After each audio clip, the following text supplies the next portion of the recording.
President Baerbock, Secretary General Guterres, fellow delegates, ladies and gentlemen.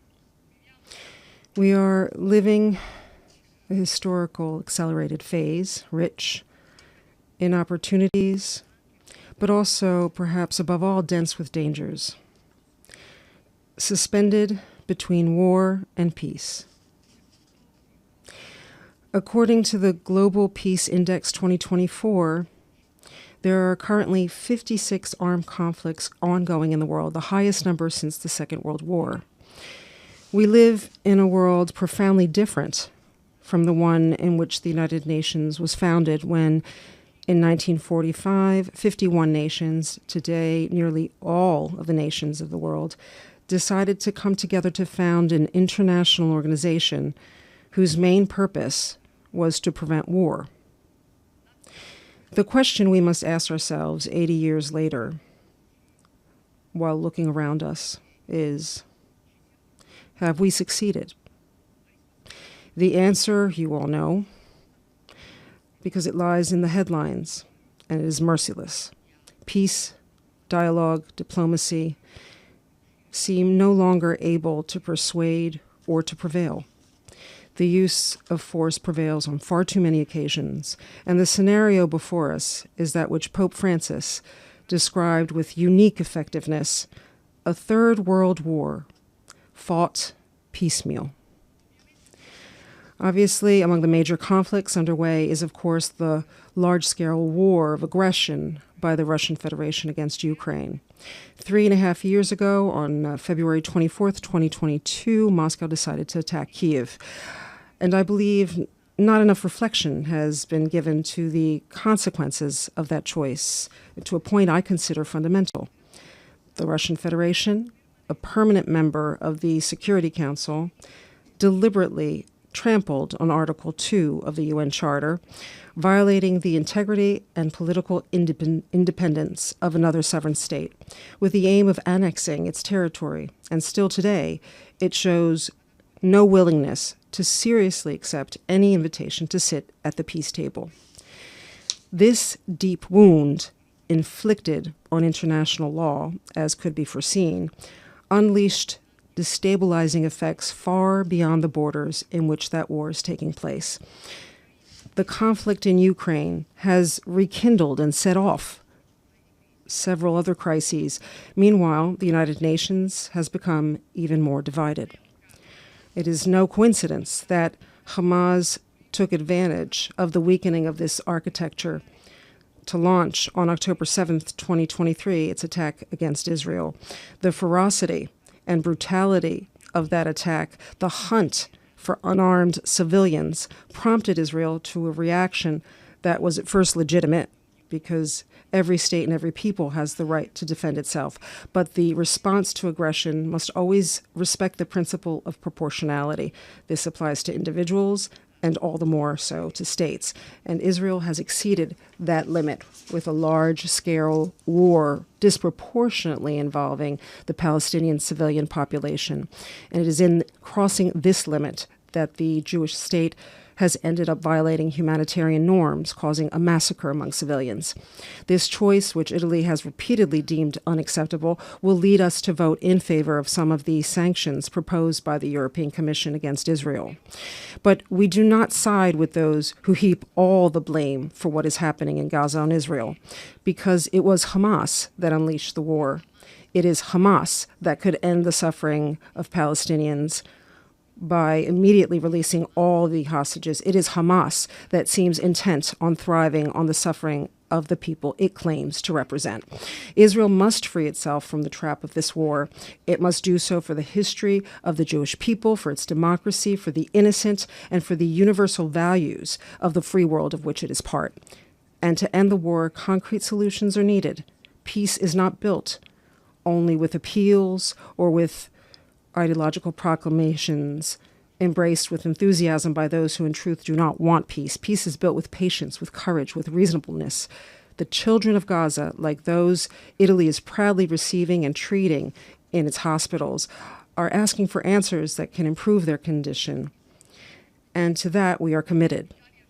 Italy is and will be there for anyone willing to work on a serious plan for the release of hostages, a permanent ceasefire, the exclusion of Hamas from any governance dynamic in Palestine, the gradual withdrawal of Israel from Gaza, and the involvement of the international community in managing the subsequent phase of the ceasefire, leading to the realization of the two-state perspective. In this regard, we consider very interesting the proposals that the President of the United States has discussed recently with Arab countries, and we are ready to lend a hand. We believe that Israel has no right to prevent the future creation of a Palestinian state, nor to build new settlements in the West Bank to that end. For this reason, we have signed the New York Declaration on the two-state solution. This is Italy's historic position on the Palestinian question, and it has never changed. At the same time, we believe that the recognition of Palestine must have two indispensable preconditions: the release of all Israeli hostages and Hamas's renunciation of any role in the government of Palestine. For those who unleash the conflict cannot be rewarded. And thus we return to the starting point, the rules, the force of law. In Ukraine, in the Middle East, in every scenario where war dominates and reason seems lost. There's no escaping, colleagues, the most important question, which is the reason we're all here together today. Is the United Nations architecture we built 80 years ago up to task in the face of the challenges we are facing today? It is not. And multilateralism, dialogue, and diplomacy without institutions that function as they should are only empty words. We must recognize our limits. We must recognize that a profound reform of the United Nations is necessary and urgent, not an ideological reform, but a pragmatic, realistic one that respects the sovereignty of nations and opens to shared solutions. We need an agile, efficient institution able to respond quickly to crises, transparent in its mission and costs, capable of minimizing bureaucracy, waste, duplications. What we call the glass palace must be truly a house of glass. The reform Italy has in mind, starting with the Security Council, must respect the principles of equality, democracy, representativeness, and accountability. We do not need new hierarchies nor new permanent seats, simply because they would not solve the decision-making paralysis that has undermined the credibility of this institution. We are open to discussing reform without any prejudice, including on the basis of proposals already advanced by the Uniting for Consensus group. But we want a reform that serves to represent everyone better, not to give more representation to just a few. But to be effective, it is not only institutions we must reform, because we're facing a change of era. And this requires a profound revision of all the tools we have to regulate relations among nations and defend the rights of people, including international conventions. I'm thinking, for example, of conventions regulating migration and asylum. These are rules enshrined in an era when mass irregular immigration did not exist, nor did human trafficking. Conventions that are no longer current and which, when interpreted ideologically and one-sidedly by politicized judiciaries, they end up trampling on the law instead of upholding it.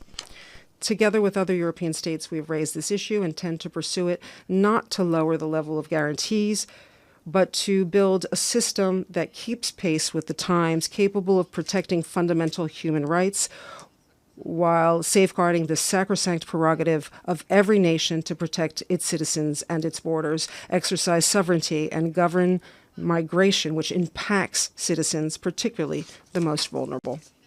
The international community must unite in combating human trafficking. The United Nations, like other international institutions, such as the European Union, cannot look the other way or protect, in the end, criminals in the name of presumed civil rights. Likewise, the United Nations cannot hypocritically consider some human rights less worthy of protection than others. I'm thinking above all of the denied value of religious freedom and of the tens of millions of people worldwide, largely Christians, persecuted, massacred in the name of their faith. We also need a new model of cooperation among nations, but building it requires humility, awareness, and trust in the counterpart before us. Italy is seeking to do its part in this as well. Above all, with the Mattei Plan for Africa, in the last 3 years, we have launched our cooperation plan with Africa and extended its reach to 14 nations. We have built collaborations with the United Nations, the European Union and its Global Gateway, the G7, the African Union, and the African Development Bank, international financial institutions, as well as several bilateral partners such as the United Arab Emirates, whom I wish to thank.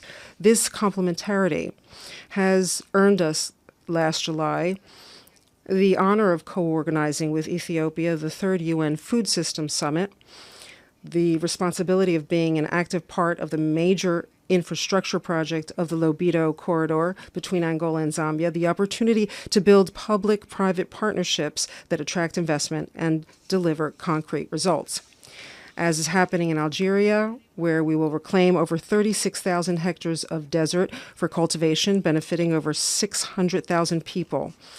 As is happening with the opening of the AI Hub for Sustainable Development, involving hundreds of African startups in the development of artificial intelligence, and as is happening with the extension of the Blue Raman cable to East Africa, linking India to European economies via the Middle East and the Mediterranean. We, unlike other actors, have no ulterior motives in Africa. We are not interested in exploiting the continent for the rich raw materials it possesses. Rather, we want Africa to prosper by processing its own resources, creating jobs and prospects for its best synergies with stable governments and dynamic, secure societies. But this path cannot avoid addressing an issue that can no longer be postponed: the debt of African nations. Italy plans to convert, over the next 10 years, the entire amount of debt for the economically least developed nations, according to World Bank criteria, and to reduce by 50% that of lower middle income nations. The entire operation over 10 years will allow us to convert into local development projects over 235 million euros of debt. This is an initiative to which the Italian government, especially in this Jubilee year, attaches great importance, and which we hope may serve as an example for other nations as well, because it is not only an economic matter, but one of justice, of dignity, and of the future. Dear colleagues, 30 years of blind faith globalization have ended. Its aftershocks were underestimated, and today we face unexpected consequences, which were not truly unexpected, grave in their impact on citizens, families, and businesses. Things have not gone well, contrary to promises made. And let me give you some more news. Things could get much worse if we do not halt the artificial creation of unsustainable production models, such as the green plans that in Europe and across the West are leading to deindustrialization far sooner than decarbonization. The conversion of entire production sectors on the basis of theories that ignore the needs and the economic capacities of people has been a colossal mistake, causing suffering among the most vulnerable social classes and dragging the middle class downward, imposing irrational consumption choices. Unsustainable environmentalism has nearly destroyed the automobile sector in Europe, created problems in the United States, caused job losses, burdened competitiveness, and depleted knowledge. And most paradoxically, it has not improved the overall health of our planet. This is not, of course, about denying climate change, but about affirming reason, which above all means technological neutrality and gradual reforms instead of ideological extremism, respecting the environment while keeping humanity at the center. Because it took centuries to build our systems, but only a few decades to end up in an industrial desert. And as I said many times before, in the desert, there's nothing green.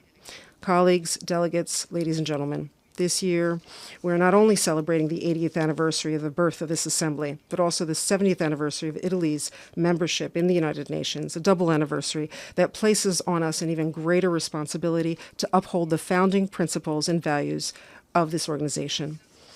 with the awareness that to do so, we must make the tools effective to defend those principles and values of our time, so that our action may be more incisive and truly responsive to the needs of our societies.